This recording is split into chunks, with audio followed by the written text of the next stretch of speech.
When I was young, I basically had two things going for me in my life. The first was that I developed a strategy for breaking into my brother's room to play as Genesis. The second was a VHS tape of A New Hope that I would watch on a near constant loop when I wasn't too busy committing misdemeanor breaking and Sega-ings. To say that I love Star Wars was, well, actually a perfectly accurate statement now that I've been too exposed to people for whom it is truly putting it lightly. I was perfectly normal, after all. But still, my VHS tape became DVD sets, and my DVD sets became Blu-ray sets, and eventually I became the person I am today. A person for whom Star Wars essentially defined their early life, but also a person who moved on from Star Wars, and who thought that Star Wars had moved on from them. It used to be that Star Wars video games were a grab bag of weirdness and genuine excellence. KotOR and Republic Commando and Battlefront exuded a certain mid-2000s video game confidence. But then, like me, they began to change and become a twisted version of their former selves. They became really terrible and awful. Like really bad. But this was all before the dark times, before the Empire. But this video is not going to be about EA or Disney or climate change or any of the other things that make me sad. It's about Fallen Order and the creation of a Star Wars video game that isn't just a hyper-specific jerkfest for Star Warsians, but a genuinely good action-adventure game embodying the spirit of what drew people to Star Wars in the first place. While it stumbles in some of the same ways its predecessors did, its successes prove that someone, somewhere, actually understood the values and philosophies of Star Wars. Let's begin. You play as Cal Kestis, a Padawan learner who survived Order 66 and went into hiding on one of Star Wars' many waste management planets. He has spent the last decade parkouring his way through derelict ships and Jedi PTSD triggers, trying to keep his head down and not get murdered by the stylish new regime. And that brings us to the beginning of the good aspects of this game. Firstly, Star Wars heroes tend to have a problem. They're usually either Luke Skywalker or a much worse, much less interesting Luke Skywalker. When people talk about bad writing or Mary Sue's, it's often in response to the fact that, historically, there isn't a lot of variation to the Star Wars formula. There are omnipresent archetypes and reinforced storylines. How many times can we see the same struggle with the dark side? How many times can we see the same Dark Jedi and the same redemption arc?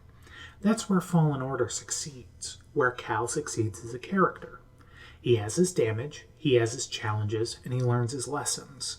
And in being a bit less melodramatic with the delivery, they manage to create a character who actually lives up to the lessons of the Jedi, who masters his fear, who lets go of his past, who makes the right choice in difficult situations.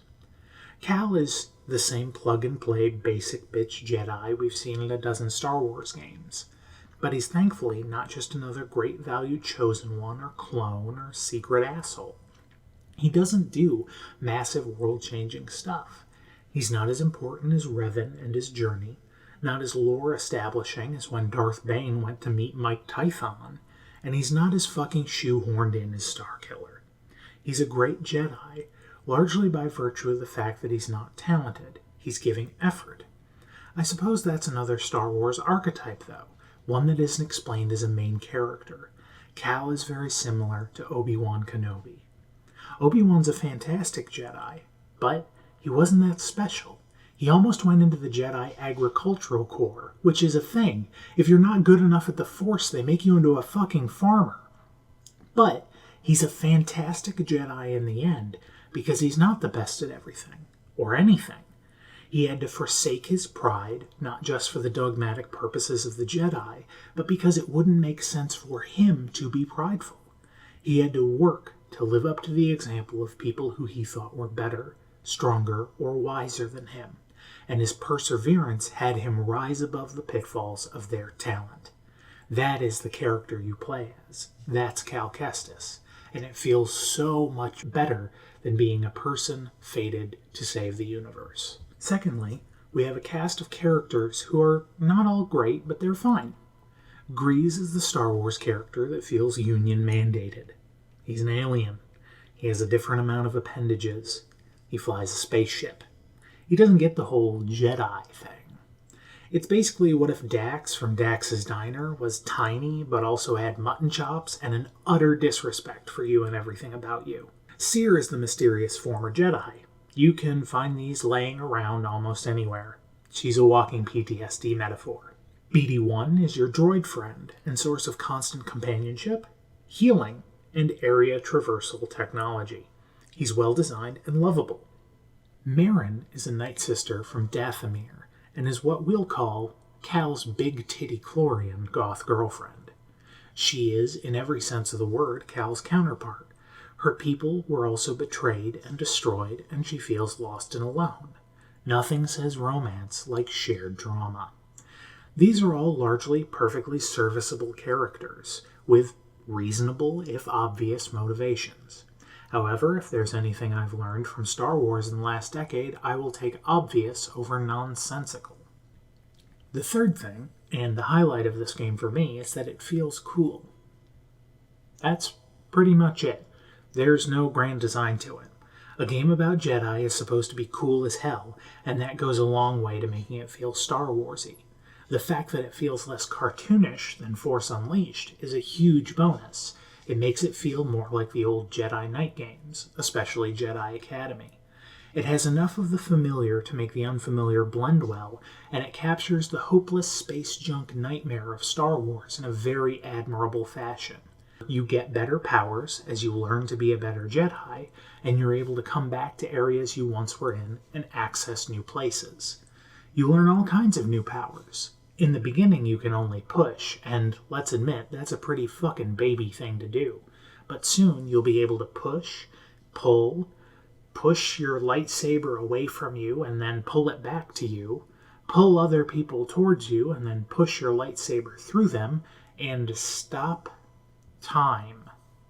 Which is just a thing that we've all kind of collectively agreed that Jedi can do.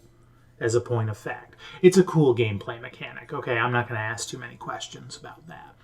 But Cal is also a KotOR, which is fun. He can sense the histories of objects by touching them. We're kind of just mashing up everything that a Jedi can do. Which, again, is largely fine because it's a game. They want you to be able to experience these things. And as outlandish and lore-breaking as it tends to be, it's neat to see and helps to tell the story.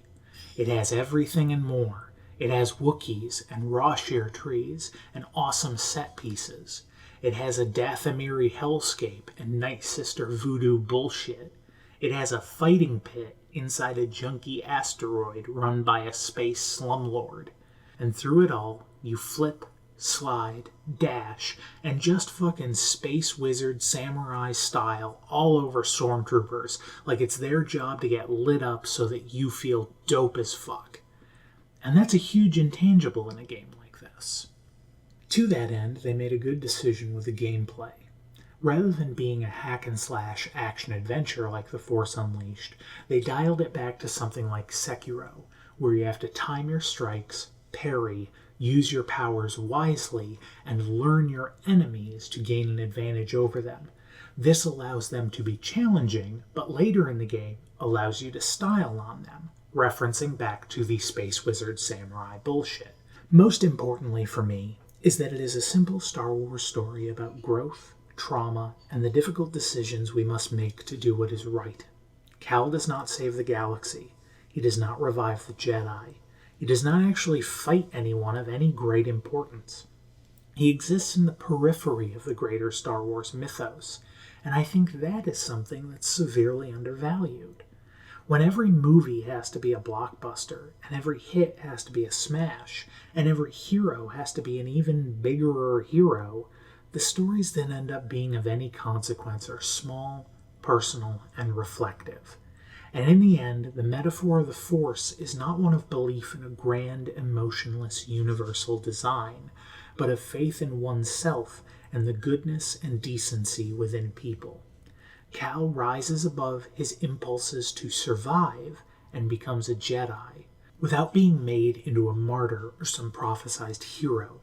He gets beat up, and he keeps trying. He can't just inexplicably go Starkiller and drag spaceships out of orbit. Star Wars games haven't been like that in a long time. Play Fallen Order if you like a good action-adventure game. It has the Sekiro gameplay elements that make it interesting and sometimes difficult to play, and it has the Arkham Asylum world design elements that let you gain new powers, tools, or abilities to re-examine the places you've been before. It's fun to play, it's well voiced, it's reasonably stable, and it has a good amount of content. If you like Star Wars, this goes doubly so, because it is the spiritual successor to the Jedi Knight games, and it makes a pretty fucking good go of it.